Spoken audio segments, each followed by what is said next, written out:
Ready? Start. Para. The question raised in this special civil application under Article 226 of the Constitution of India for a writ of mandamus directing the ITO to pay interest under Section 214 (1) of the IT Act 1961 is one on which differing views have been expressed by the High Courts in India. The matter arises under the IT Act 1961 in a case where an SEC pays advance tax under Section 207 to 213 in excess of the amount of tax determined on regular assessment. Provision is made for payment by the central government of interest on the excess under Section 214 (1) of the Act.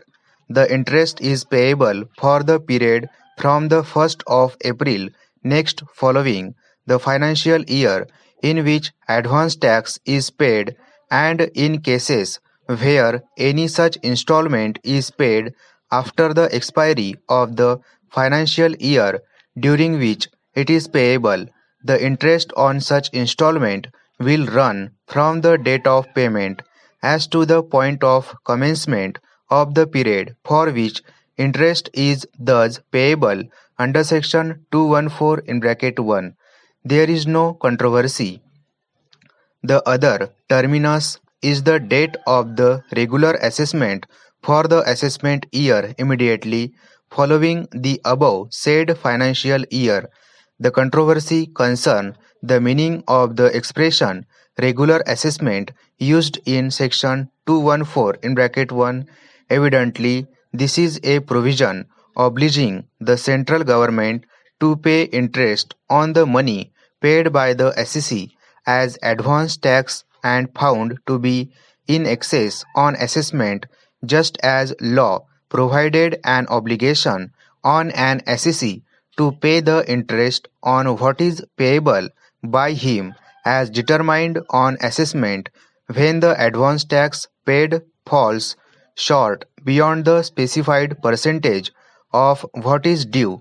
In normal cases where there is only an original assessment and that becomes final, there would be no scope for controversy, but where the tax is determined as payable by an SEC for an assessment year in an assessment made pursuant to the decision in an appeal or revision is less than the tax determined by the assessing authority at the time he made the first or original assessment, the question would arise whether the assessment to be reckoned is the first regular assessment or the subsequent assessment, by reason of which subsequent assessment the SEC was entitled to the relief of refund.